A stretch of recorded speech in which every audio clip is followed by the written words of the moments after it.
సంబంధించినటువంటి ఒక విభాగానికి అధ్యక్షుడుగానే ఉండొచ్చు కదా. కానీ నువ్వు ఎందుకు పార్టీ పెట్టావు?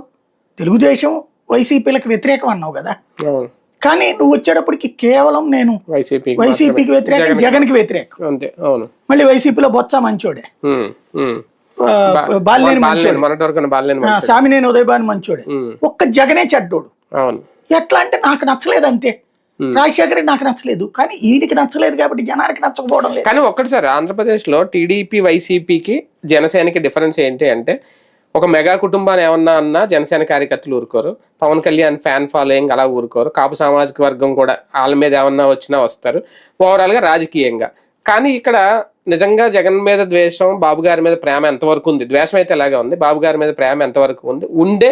ఇప్పుడు మొన్న ఆయన ఎవరు బొలిశెట్టి గారు కూడా మాట్లాడారు, ఓకే తర్వాత రాజీనామా చేశారు, కారణం వేరు చెప్పినా రాజీనామా ఎందుకు చేశారు అనేది ఓపెన్గా అందరికీ తెలుసు. ఆయన సీనియర్ నాయకుడు, ఫస్ట్ నుంచి ఉన్న వ్యక్తి. ఇప్పుడు ఈయన దాడి వెంకటేశ్వరరావు కానీ వీళ్ళందరూ సీనియర్ నాయకులు ఒక రకంగా.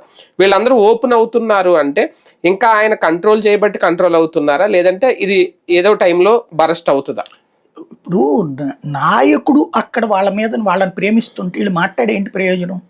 ఇది ఒక కూటమిలో చిన్నపాటి అసంతృప్తి. అంటే ఆయన ప్రేమిస్తున్నారు కాబట్టి వీళ్ళు ఒగ్గబట్టు కూర్చుంటున్నారు, ఇలాంటి సందర్భాల్లో ఓపెన్ అవుతున్నారు అంటున్నాను. కూటమి పరంగా ఉన్నటువంటి సందర్భంలో కిందోడు ఎవడో మాట్లాడుకుంటే ఎవరికి ఏం కాదండి. బేసిక్ గా పవన్ కళ్యాణ్కి